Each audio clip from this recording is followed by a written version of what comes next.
Hello, welcome back to all. അപ്പോൾ നമ്മൾ ഇന്ന് ചിന്തിക്കാൻ പോകുന്ന വിഷയം ശബത്ത് നാളിലെ ആരാധനയോ കർത്ത ദിവസത്തിലെ അല്ലെങ്കിൽ ആഴ്ചവട്ടത്തിലെ ഒന്നാം ദിവസത്തിലാണോ ആരാധന നടക്കേണ്ടത് എന്നുള്ളൊരു വിഷയത്തെക്കുറിച്ചാണ്. അപ്പോൾ നമ്മൾ ആരാധന വിഷയം അല്ലെങ്കിൽ പുതിയ നിയമ ആരാധന, പഴയ നിയമ ആരാധന എന്നെല്ലാം വിഷയത്തെക്കുറിച്ച് നമ്മൾ ലാസ്റ്റ് വീഡിയോയിൽ ചിന്തിച്ച് കഴിഞ്ഞതാണ്. അപ്പോൾ നമ്മൾ അതോടൊപ്പം തന്നെയാണ് ഈ വിഷയം വരുന്നത്. നമ്മളിത് നോക്കുമ്പോൾ ക്രിസ്ത്യാനി ആഴ്ചവട്ടത്തിന്റെ ഒന്നാം നാളിലാണോ ആരാധിക്കേണ്ടത്, അതോ ശബത്ത് നാളിലാണോ? ഇപ്പൊ ഇങ്ങനെ പലരും നമ്മളോട് ചോദിച്ചിട്ടുണ്ട്, അല്ലെങ്കിൽ ചിലപ്പോൾ നമ്മളോട് ചോദിച്ചിട്ടുണ്ടാവും, അല്ലെങ്കിൽ നമ്മൾ കേട്ടിട്ടുണ്ടാകാം. ഇങ്ങനെയുള്ള ചോദ്യങ്ങളൊക്കെ നമുക്ക് ഈ ലോകത്ത് നമ്മളായിരിക്കുമ്പോൾ നമ്മൾക്ക് വചനം, ഇപ്പോൾ ഒരു പഴയ നിയമം പുതിയ നിയമം വ്യത്യസ്തമായിട്ട് അറിയില്ലാത്ത വ്യക്തികൾക്ക് ഇങ്ങനത്തെ ചോദ്യങ്ങൾ, ഇങ്ങനത്തെ സംശയങ്ങൾ വരുന്നത് ഒരു സാധാരണയാണ്. അപ്പൊ നമ്മൾ നോക്കുമ്പോൾ ഇപ്പോൾ യഹൂദന്മാർ എങ്ങനെയാണെന്ന് ചോദിച്ചാൽ അവരുടെ പള്ളികളിൽ അവർ കൂടി വരികയും ശബത്ത് ആചരിക്കുകയും ആരാധന നടത്തുകയും ചെയ്ത് വരുന്ന നമുക്ക് കാണാൻ സാധിക്കും. അപ്പോൾ ആ സമയത്തൊക്കെ ഒരു പ്രത്യേക ദിവസം ഉണ്ടായിരുന്നു, ദൈവം നിശ്ചിത സമയം അവിടെ വെച്ചിട്ടുണ്ടായിരുന്നു. ഇപ്പൊ നമ്മൾ നോക്കുകയാണെങ്കിൽ പഴയ നിയമത്തിൽ ഏത് കാര്യങ്ങൾ ചെയ്യാനും അതിനൊരു പ്രത്യേക സമയം, ദിവസം, കാലം, അങ്ങനെയുള്ള ഓരോ കാര്യങ്ങളുണ്ട്. അല്ലെങ്കിൽ ഇത്രയും ചെയ്യാൻ പാടുള്ളൂ, അല്ലെങ്കിൽ ഇത്രയും ചെയ്യണം എന്നുള്ള ഒരു നിബന്ധനകൾ ഉണ്ടായിരുന്നു. പക്ഷെ നമ്മൾ പുതിയ നിയമത്തിലേക്ക് വരുമ്പോൾ അത് നമ്മൾ നോക്കുമ്പോൾ അപ്പോസ്തലനായ പൗലോസും അതുപോലെ തന്നെ യേശു ഒക്കെ ഈ ഒരു കാര്യത്തെ മാനിച്ചിട്ടുള്ളവരാണ്, ഈ ഒരു കാര്യത്തെ. പക്ഷെ നമ്മൾ ഒരു പുതിയ നിയമത്തിലേക്ക്, അല്ലെങ്കിൽ നമ്മളിപ്പോ ആ ഒരു കർത്ത ദിവസത്തിൽ അല്ലെങ്കിൽ ശബത്ത് നാളിലാണോ ആരാധിക്കേണ്ടത്, അല്ലെങ്കിൽ കർത്ത ദിവസത്തിലാണോ ആരാധിക്കേണ്ടത് എന്ന് നമ്മൾ നോക്കുമ്പോൾ ആരാധന എന്ന് പറയുന്നത് ഇപ്പൊ പുതിയ നിയമത്തിലേക്ക് വരുമ്പോൾ അതിനൊരു പ്രത്യേക സമയമില്ല, പ്രത്യേക ഒരു ദിവസമില്ല, അല്ലെങ്കിൽ ദൈവം ഇങ്ങനെ കൽപ്പിച്ചിട്ടില്ല. അപ്പൊ അതുകൊണ്ട് തന്നെ പക്ഷെ പഴയ നിയമത്തിലാണെങ്കിൽ അവർ ശബത്ത് ആചരിക്കാൻ അത് ദൈവ കൽപ്പനയായിട്ടാണ് അത് കൊടുത്തിരുന്നത്. പക്ഷെ പുതിയ നിയമത്തിലേക്ക് വരുമ്പോൾ അതെന്താണ്, അത് ആ ഒരു കൽപ്പന, ഇപ്പോൾ പഴയ നിയമത്തിൽ ശബത്ത് അല്ലെങ്കിൽ അത് ആചരിക്കണം, അത് കൽപ്പനയായിട്ട് കൊടുത്തതുപോലെ പുതിയ നിയമത്തിലേക്ക് വരുമ്പോഴാണ് ആഴ്ചയുടെ ഒന്നാം ദിവസം അല്ലെങ്കിൽ കർത്ത ദിവസം എന്ന് പറയുന്നത് അവൻ നമുക്ക് വേണ്ടി അവസാന തുള്ളി രക്തം വരെ നമുക്ക് വേണ്ടി ചീന്തിയ അവന്റെ ആ രക്തത്തെ, അല്ലെങ്കിൽ അവൻ നമ്മുടെ പാവങ്ങൾ അവൻ ഏറ്റു.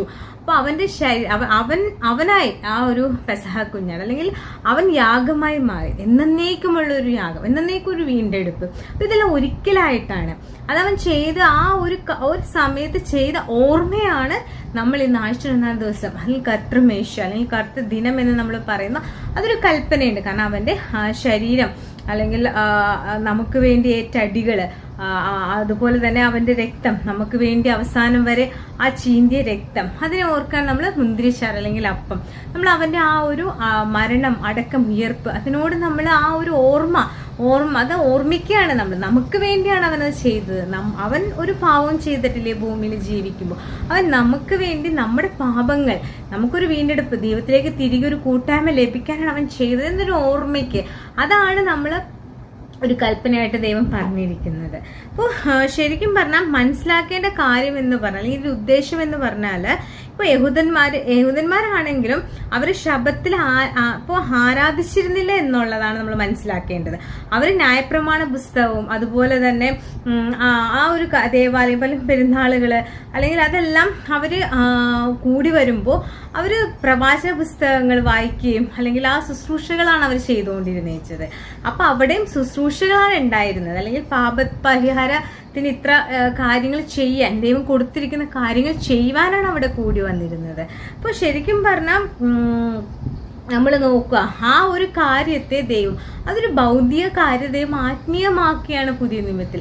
ആ ആത്മീയമാക്കുന്നതിന് മുമ്പ് ദൈവം അത് ഭൗതികമായൊരു മനുഷ്യനെ മനസ്സിലാക്കുന്ന രീതിയിൽ അത് കാണിച്ചു തരികയായിരുന്നു പഴയ നിയമം. അതൊരു നിഴലാണ്. പുതിയ നിയമത്തിലേക്ക് വരുമ്പോൾ എന്താണ്, ഇപ്പൊ ക്രിസ്ത്യാനികൾ ആഴ്ചവട്ടത്തിന്റെ ഒന്നാം നാൾ ആ കൂടി വരുന്നത് അതെന്തിനാണ്? ഒരിക്കലും ആരാധിക്കാനല്ല, അവിടെ ശുശ്രൂഷകൾ ചെയ്യാനാണ്.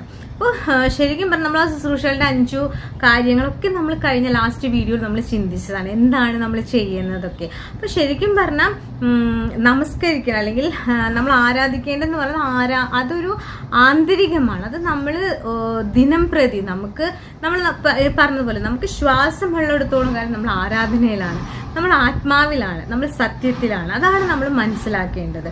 അപ്പോൾ ഒരു പ്രത്യേക സമയത്ത് നമ്മൾ കൂടി വരുമ്പോഴല്ല ആരാധന നടക്കുന്നത്, അല്ലെങ്കിൽ ആഴ്ച ഒന്നാം ദിവസമല്ല നമ്മൾ ആരാധിക്കേണ്ടത് അല്ലെങ്കിൽ ആരാധന നടക്കുന്നത്. നമ്മുടെ ജീവിതത്തിൽ നമ്മൾ ഈ ഭൂമിയിൽ എന്ത് ചെയ്യുമ്പോഴും നമ്മളൊരു ഭൗതിക മനുഷ്യരാണ് അല്ലെ, ഇപ്പം നമ്മൾ ഭൗതികമായ ശരീരത്തിലാണ് നമ്മൾ ജീവിക്കുന്നത്. അപ്പം നമുക്ക് ഈ ഭൂമിയിൽ പല ഉത്തരവാദിത്തം, നമുക്ക് കുടുംബമുണ്ട്, നമുക്ക് കുടുംബത്തിന്റെ ഉത്തരവാദിത്തങ്ങൾ ചെയ്യാനുണ്ട്, അല്ലെങ്കിൽ നമ്മൾ സമൂഹത്തിൽ പല കാര്യങ്ങളും ബന്ധപ്പെട്ടിരിക്കുന്നവരാണ്. അപ്പം ഇതെല്ലാം നമുക്ക് വ്യക്തിപരമായി ചെയ്യേണ്ട കുറേ കാര്യങ്ങളുണ്ട്. പക്ഷെ ഈ സമയത്തൊക്കെ നമ്മൾ എവിടെയാണ്? നമ്മൾ ആരാധനയിൽ, നമ്മൾ സ്വർഗത്തിലാണ് ഇരുത്തിയിരിക്കുന്നത്. അപ്പോൾ ശരിക്കും പറഞ്ഞാൽ നമ്മൾ അതാണ് മനസ്സിലാക്കുക. നമ്മൾ ദൈവത്തിന് മുമ്പിൽ പ്രോസ്കിനോ ചെയ്ത് കിടക്കുവാണ്, നമസ്കരിച്ച് കിടക്കുവാണ്. അപ്പൊ അത് നമ്മൾ മനസ്സിലാക്കണം. അത് നമ്മൾ മനസ്സിലാക്കി വേണം നമ്മൾ ഭൂമിയിൽ ജീവിക്കാൻ. എന്നാൽ നമുക്ക് ശുശ്രൂഷകൾ ചെയ്യാനുണ്ട്. അതാണ് നമ്മൾ ആഴ്ചവട്ടത്തിന് ഒന്നാം നാൾ നമ്മൾ കൂടി വരുന്നത്. അതാണ് ശരിക്കും നമ്മൾ മനസ്സിലാക്കേണ്ടത്. അപ്പോൾ ശരിക്കും പറഞ്ഞാൽ ആരാധന എന്നുള്ള വിഷയം എന്ന് പറയുമ്പം ഈ 2 ദിവസത്തിലും അല്ല, അല്ലെങ്കിൽ ഈ ദിനത്തിലല്ല, ശബത്ത് ദിനത്തിലും അല്ല, കറുത്ത ദിവസത്തിലും അല്ല. അത് ശരിക്കും പറഞ്ഞ ശുശ്രൂഷകൾ ചെയ്യാനാണ്.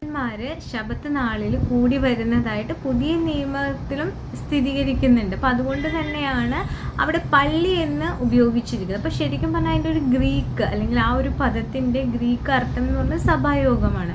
പഴയ നിയമം നമ്മൾ പരിശോധിച്ചാൽ നമുക്ക് കാണാൻ സാധിക്കും സഭായോഗങ്ങൾ കൂടി വരുന്നെന്നുള്ളൊരു വാക്കുകൾ അവിടെ നമുക്ക് കാണാൻ സാധിക്കും. അപ്പം നമ്മൾ പുതിയ നിയമത്തിൽ അപ്പോസ്തല പ്രവൃത്തി 16:13 ആ ഒരു 16 അധ്യായം മുഴുവൻ നിങ്ങളൊന്ന് വായിക്കുക. അപ്പം നമുക്കറിയാൻ പറ്റും അവിടെ എന്താണ്, ഏതാണ്ട് പട്ടണം മുഴുവൻ എന്താണ് ദൈവത്തിന്റെ വചനം കേൾക്കുവാൻ അവിടെ കൂടി വന്നിരിക്കുന്നു എന്നുള്ളൊരു കാര്യം ഇവിടെ പറയുന്നുണ്ട്.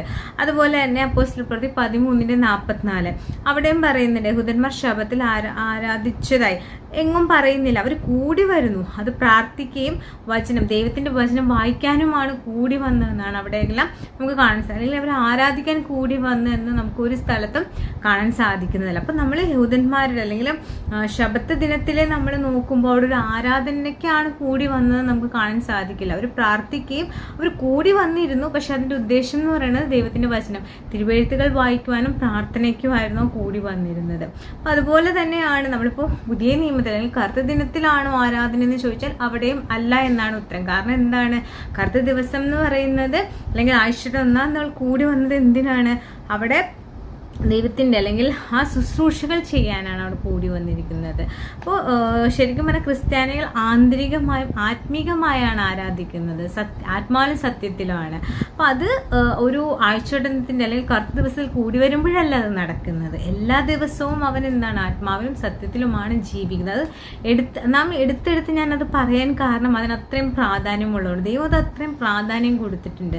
ആ ഒരു വിഷയം ഒരു ശുശ്രൂഷ കുറച്ചു നേരം കൂടി വരുമ്പോഴല്ല ആരാധനയ്ക്ക് ദൈവം പ്രാധാന്യം കൊടുത്തു. ദൈവം അത് ജീവിതത്തിലുടനീളം ഒരു ഭാഗമായിട്ടാണ് അതിനെ നൽകിയിരിക്കുന്നത് അല്ലെങ്കിൽ അത് കാണുന്നത്.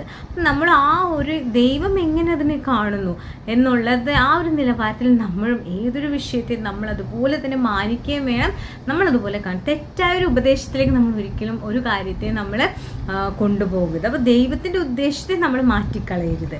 അത് നമ്മൾ മനസ്സിലാക്കി വേണം നമ്മൾ ജീവിക്കാനും പ്രവർത്തിക്കാനും അനുസരിക്കാനും നമ്മൾ ക്രിസ്ത്യാനികളായിരിക്കും നമ്മൾ ചെയ്യേണ്ടത്.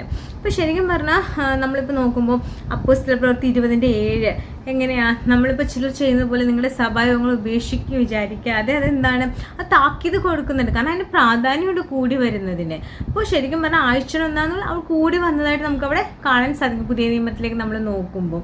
അതുപോലെ തന്നെ ഹെബ്രായർ 10:24 നോക്കുമ്പോൾ നിങ്ങൾ സഭ കൂടുമ്പോൾ നിങ്ങളുടെ ഭിന്നത ഉണ്ടാകരുത്. അതുപോലെ തന്നെ 1 കൊരിന്ത്യർ 11:8 നോക്കുമ്പോൾ സഭ കൂടി വരുമ്പോൾ വേർതിരിവ് കാണിക്കരുത് എന്ന് യാക്കോബ് പറഞ്ഞിരിക്കുന്നുണ്ട്. അതുപോലെ തന്നെ അതെവിടെയാ, യാക്കോബ് 2:1 കർത്താവായ യേശുക്രിസ്തു വിശ്വസികൾ മുഖപക്ഷം കാണിക്കരുത്. അപ്പം നമ്മൾ ഈ ഒരു വാക്യങ്ങളെല്ലാം നമ്മൾ വായിക്കുമ്പോൾ നമുക്ക് ആഴ്ചയിൽ ഒന്നാം നാൾ അല്ലെങ്കിൽ അതിൻ്റെ പ്രാധാന്യം ശരിക്കും പറഞ്ഞാൽ ആഴ്ചയിൽ ഒന്നാം നാൾ കൂടി വന്നവർ ആരാധിക്കാനാണ് കൂടി വന്നതെന്ന് അവിടെ കാണുന്നില്ല. അവിടെ എന്താണ് കാണുന്നത്? ശരിക്കും പറഞ്ഞാൽ സഭായോഗ്യതയിൽ അപ്പം നുറുക്കാൻ, ആഴ്ചയിൽ ഒന്നാം നാൾ അപ്പം നുറുക്കാനാണ് അവർ കൂടി വന്നിരിക്കുന്നത്. അപ്പൊ ശരിക്കും പറഞ്ഞാൽ നമ്മൾ ഈ ഒരു പുതിയ നിയമത്തിനെ വാസ്തവമായിട്ട് നമ്മൾ പരിശോധിക്കുമ്പോൾ അത് എന്താണ്, ആ നിലവാരം എന്താണ്, അല്ലെങ്കിൽ ദൈവത്തിന്റെ ഉദ്ദേശം നമ്മൾ നേരത്തെ ചിന്തിച്ചതുപോലെ തന്നെ ഒരു ഭിന്നതയില്ലാതെ അല്ലെങ്കിൽ അത് ഉപേക്ഷിക്കാതെ ഒരു മുഖപക്ഷം കാണിക്കാതെ നമ്മളത് കൂടി വരണം. നമ്മൾ സഹോദരന്മാർ കൂടി വരുന്നത് ദൈവത്തിന്റെ ദൈവത്തിന്റെ ആ അപ്പം നുറുക്കുമ്പോൾ അല്ലെങ്കിൽ ആ പാനപാത്രത്തിൽ പങ്കാളികളാകുമ്പോൾ നമുക്കായി വീണ്ടെടുത്ത ക്രിസ്തു അല്ലെങ്കിൽ നമുക്ക് വേണ്ടി അല്ലെങ്കിൽ നമ്മുടെ പാപങ്ങൾക്ക് വേണ്ടി മരിച്ച ഈ ക്രിസ്തുവിന്റെ ആ യാഗം, അതിനാണ് നമ്മൾ അവിടെ പ്രാർത്ഥന, ആ ഒരു ശുശ്രൂഷകൾ ചെയ്യാനാണ് നമ്മൾ ഒരുമിച്ച് കൂടി വരുന്നത്, അല്ല ആരാധിക്കാനല്ല. അത് നമ്മൾ മനസ്സിലാക്കണം. അപ്പോൾ ക്രിസ്ത്യാനികൾ ആഴ്ചവട്ടത്തിന് ഒന്നാം നാൾ കൂടി വന്നു, അല്ലെങ്കിൽ അത് നമ്മൾ നോക്കുമ്പോൾ ദൈവവചനമായിട്ട് നമ്മൾ നോക്കുമ്പോൾ അത് ആരാധിക്കാനല്ല, അത് ശുശ്രൂഷകൾ ചെയ്യാനാണ്. ആ ഒരു ശുശ്രൂഷനാണ് ഏറ്റവും പ്രാധാന്യം എന്ന് പറയുന്നത്. അതുപോലെ ശബത്ത് നാളിലും ആരാധനയല്ല, അവർ വചനം വായിക്കുവാനും പ്രാർത്ഥിക്കുവാനുമാണ്, തിരുവെഴുത്തുകൾ വായിക്കാൻ അവർ കൂടി വന്നിരുന്നത്. ഇങ്ങനെയാണ് വചനത്തിൽ പറഞ്ഞിരിക്കുന്നത്. അപ്പോൾ നമ്മൾ വചനത്തിൽ പറഞ്ഞത് വിശ്വസിക്കുക, വചനത്തിൽ പറഞ്ഞത് നമ്മൾ അനുസരിക്കുക. അതാണ് നമ്മൾ ഓരോരുത്തരും ചെയ്യേണ്ടത്. അപ്പം നമ്മളെ തന്നെ ഒന്ന് സ്വയം പരിശോധിക്കുക, നമ്മളെങ്ങനെയാണ്, നമ്മൾ എങ്ങനത്തെ ചിന്തയിലാണ് ഇരിക്കുന്നത്. അപ്പം നമ്മുടെ മുമ്പിൽ വരുന്ന ഒരു ചോദ്യത്തിന് ശരിയായ ഉത്തരം വചനത്തിൽ, തിരുവെഴുത്തുകൾ, വാക്യത്തിൽ നിന്ന് തന്നെ നമ്മൾ അതിനുള്ള ഉത്തരം കൊടുക്കുക. അപ്പോൾ നിങ്ങൾ ഈ ഒരു വീഡിയോ കാണുമ്പോൾ അതോടൊപ്പം തന്നെ ഈ വാക്യങ്ങളും ഒന്ന് പരിശോധിക്കുക. അപ്പം നമുക്ക് കൂടുതൽ അതിന് ആഴത്തിൽ മനസ്സിലാക്കാൻ നമുക്ക് സാധിക്കും. അപ്പോൾ ഇതോട് ബന്ധത്തിൽ നമുക്ക് ഒരു കാര്യവും കൂടി ചിന്തിക്കാനുണ്ട്, പ്രാധാന്യം അറിയിക്കുന്ന. അത് നമുക്ക് അടുത്ത വീഡിയോയിൽ ചിന്തിക്കാം. താങ്ക്